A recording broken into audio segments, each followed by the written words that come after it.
Louisville at Southern Miss. Marco, who do you like and why? And this is the St. Petersburg Bowl.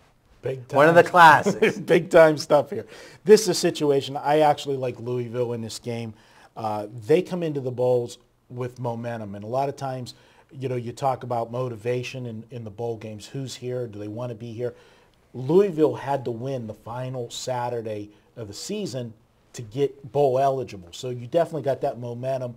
And you could say, well, maybe they're just happy to have made the bowls. But I like the way they finished the season. They were a young team in a rebuilding season. Getting to a bowl is very big for these programs because it gets them an extra month. All right, so you make a good, make that point. They get an extra month of practice that they wouldn't have gotten had they not made a bowl, which is a major help for them next football season. To me, the play-ons with bowls are the teams that are hyper-motivated, and there's a couple reasons why. One, you're in a great bowl. You're, Utah playing in the Sugar Bowl or whatever a few years ago, and it's an achievement, right, and you want to perform well. The second is a team in a lesser bowl that getting to that bowl is a step in the right direction. I can remember way back when my buddy was playing at Kansas State when I was in college, and right after, they were horrible 88 through 92 or whatever, but they finally made a bowl. I think it might even have been before we graduated, but he became a coach after, so he was there that whole time. They were so excited. They were 0 and whatever a couple years ago. They were in a bowl. It was a crappy bowl, but they were excited. Then you see a team like a Miami or Florida or something, they'll make a bowl, and it's like those guys are mad. They had to practice that month. Yeah. They're mad. They're traveling to some hick town. So to me, I really agree with you as a general college bowl handicapping tenet that you want to play a team that's motivated, and one of the key ways a team can be motivated is a team that's surging, that has a plan, and this is a springboard to next year. Now, you identify Louisville as that type of team. I do. I like them the way they finished the season. I think they're a team that's coming from a better conference. I know the Big East gets a lot of raps. That football, they're not a strong conference, but I think they're better than Conference USA. No defense in that conference. Southern Miss scores a ton of points. They give up the points as fast as they score them. Big East actually, that's a fallacy. A friend of pregame's, Chad Millman, who writes for ESPN, asked me to do a little research, and it should be published. We're taping on Wednesday here, so on the 14th, so it should be out soon. He said take all of the major conferences, look at their straight-up bowl record, look at their ATS for the last 5 years. Do you know the Big East in the last 5 years has over, I think they're 14 and 12. Don't quote me on that. They have over a 50% ATS record in the bowls.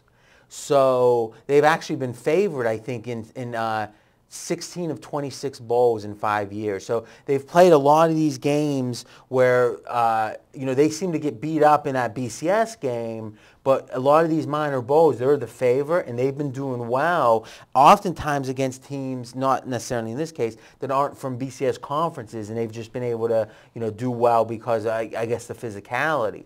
But the whole anti-Big East in the bowls is a fallacy. But in public perception, it's not. Which means there's value going with it. Exactly. That's what we're here to do is find value. But in this game is just what you're talking about.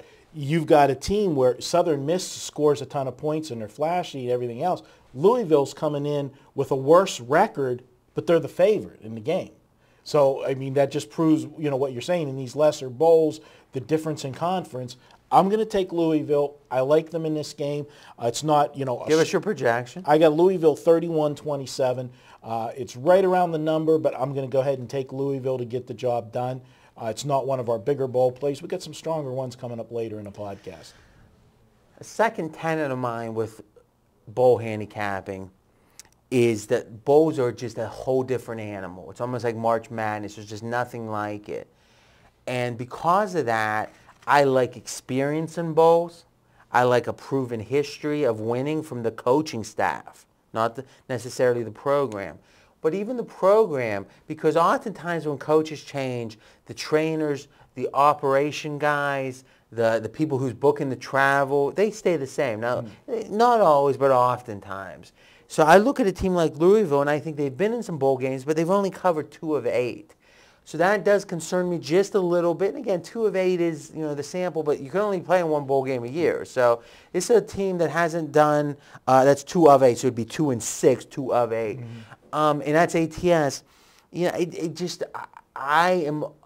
I'm not so much concerned about Louisville here, just a little, but I want to get that message across to the audience, is experience in bowl games, especially a proven winning history, is huge.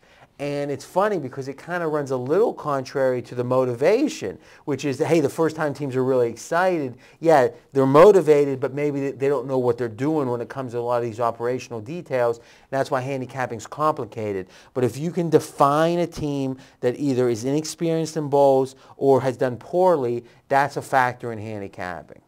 I can't disagree with you. It's your turn to continue the conversation in the comment section with Marco and me. And next up, we're going to be talking about the Las Vegas Bowl. Great matchup, Utah versus Boise.